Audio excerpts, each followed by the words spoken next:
Next is the efficiency of RBD relative to CRD. अब ये efficiency of RBD relative to CRD क्या है कि हमें ये देखना है कि कौन ज़्यादा एफिशिएंट है, आरबीडी या सीआरडी। तो इनकी एफिशिएंसीज़ को चेक करने के लिए कि आरबीडी ज़्यादा एफिशिएंट है या सीआरडी, हम क्या करेंगे, दोनों का टेबल बनाएंगे। ठीक है, तो एनोवा टेबल फॉर आरबीडी ये हमारे पास है और एनोवा टेबल फॉर सीआरडी। चाहे आप ऐसे बना लो और चाहे आप दोनों के, आपके पास एफिशिएंसी मीन्स एरर। आपको पता है कि सोर्सेज ऑफ वेरिएशन क्या होते हैं, डिग्री ऑफ फ्रीडम क्या है, मीन सम ऑफ स्क्वायर क्या है, तो एरर सम ऑफ स्क्वायर्स निकालेंगे। क्यों? क्योंकि एफिशिएंसी ऑफ आरबीडी जो है रिलेटिव टू, आप ये देखो कि जो मैं ये कहना चाहती हूँ आपको कि ये जो है ना, ये देखो, ये एक्चुअली तो ये हम एफिशिएंसीज जो हैं अगर हम कहें तो उनका मीन्स, अगर हम एफिशिएंसी को चेक करना चाहते हैं तो हम एरर वेरिएंस ले लेंगे। एरर वेरिएंस मीन्स वेरिएंस क्या होता है, स्टैंडर्ड डेविएशन का स्क्वायर। तो अब मैंने डैश से मान लो सीआरडी का वेरिएंस लिया है और डिवाइड बाय द आपके पास क्या है, आरबीडी का वेरिएंस है। सिंपल शब्दों में आप समझो, अगर आपके पास वेरिएंस पता है आपको आरबीडी का और सीआरडी का, तो उनकी रेशो ले लो। N E is equal to sigma E dash square, means sigma E dash मैंने ले लिया सीआरडी का, सिग्मा ई मैंने ले लिया आरबीडी का। अब अगर ये तो चलो इन्होंने ऐसे निकाली है, अब अगर ये इस तरह से हमारे पास आती है तो मैं अगर ये एफिशिएंसी फाइंड आउट कर लूँगी, जो भी फार्मूले से आपने पहले उससे निकाली है उससे निकाल लो, इस वाले फार्मूले से आप निकालना चाहते हो तो इससे निकाल लो। ठीक है, मतलब सिंपल ये है, इस एफिशिएंसी को निकालने के बाद आपको पता चलेगा कि अगर आप जो है इस एफिशिएंसी को मान लो निकालते हो तो ये अगर e ग्रेटर देन 1 आता है, ठीक है ना, ये दिस e जो है आपके पास अगर ये ग्रेटर देन 1 आता है, ग्रेटर देन 1 आता है मतलब जो भी वैल्यू आएगी वो ग्रेटर देन 1 है, तो आप इजीली कह सकते हो ना कि ये ग्रेटर देन 1 है अगर, तो आप sigma E dash square is greater than sigma E square, यानी कि सीआरडी की एफिशिएंसी ज़्यादा या लेस आता है, ये देखो is greater than E square, और अगर लेस आता है तो वो उससे बड़ा है, तो यहाँ से आप एफिशिएंसी चेक कर सकते हो जितनी भी वैल्यू आती है। तो एफिशिएंसी चेक करने के लिए हम वेरिएंस कैलकुलेट करेंगे, उसकी रेशो फाइंड आउट करेंगे, वो ग्रेटर और लेस देन 1 आएगी तो क्रॉस मल्टीप्लाई करके बता देंगे इसकी ज़्यादा है या इसकी कम है। ठीक है, अगर आपको ये वाला नहीं वो लगता है तो आप जो है ये दूसरा मेथड भी कर सकते हैं, ये वाला एफिशिएंसी, ये अलीटर सेकंड अल्टरनेटिव मेथड है। इसमें भी आपको सिंपल जो है निकालना तो वही है, मीन सम ऑफ स्क्वायर्स। अब mean sum of square, error sum of squares निकाल लोगे, डिग्री ऑफ फ्रीडम। अब ये एरर सम ऑफ स्क्वायर्स निकाला, देखो इसने, मतलब ये इसने जो निकाला है ये यहाँ पे एरर सम ऑफ स्क्वायर्स, आप सिंपल ये निकाल लो। आपने एरर सम ऑफ स्क्वायर्स तो निकाले ही हुए ना, सम ऑफ स्क्वायर्स तो निकाले हुए हैं, उनकी रेशो फाइंड आउट कर दो। उनकी रेशो जब आप फाइंड आउट कर दोगे तो ये आपके पास आ जाएगा कि अगर ये आपके पास, ये देखो कि किसकी जो है वो ज़्यादा है। ठीक है, यहाँ से पता चल जाएगा किसकी ज़्यादा है, जिसकी ज़्यादा होगी वो आप बताओगे उसको। ठीक है, इन फार्मूलाज से, तो ये आप जो है कर सकते हो। ठीक है, सो एफिशिएंसी निकालनी है एक डिज़ाइन की, मतलब आरबीडी की रिलेटिव टू सीआरडी। दो डिज़ाइन हमने कर लिए, सीआरडी क्या है, कम्प्लीटली रेंडोमाइज्ड डिज़ाइन, और आरबीडी क्या है, रेंडोमाइज्ड ब्लॉक डिज़ाइन। दोनों की एफिशिएंसी चेक की जा सकती है। उसके बाद आपने एग्जाम्पल करके देखना है, एग्जाम्पल करने से आपके सारे फंडे ज़्यादा क्लियर होते हैं। ठीक है, तो इसमें भी आपको क्रिटिकल डिफरेंस भी आएगा और एफिशिएंसी चेक करनी भी बताई जाएगी कि कैसे एफिशिएंसी चेक करनी है। तो ये सोल्ड एग्जाम्पल आप अपने हाथ से करोगे, देखो एरर सम ऑफ स्क्वायर आता है, फिर ये ऐसे एफिशिएंसी, देखो ई निकाला हुआ है इसने, ये इस एग्जाम्पल में भी आपके पास जो है वो ई निकल के आता है।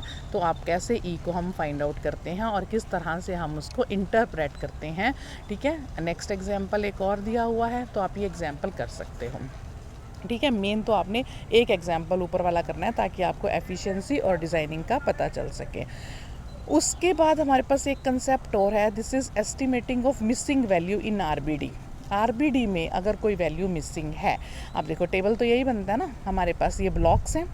ठीक है, टेबल क्या बनता है हमारे पास, टेबल में आप देखोगे कि ये मेरे पास ब्लॉक्स हैं। ठीक है, 1 2 1 3 ये मेरे पास जो हैं वो सारे ब्लॉक्स हैं, और मेरे पास y11 y21, ठीक है, yi1 सारी वैल्यूज़ हैं, लेकिन एक वैल्यू मेरे पास ये x मैंने दे दिया जिससे नाम ये मिसिंग है।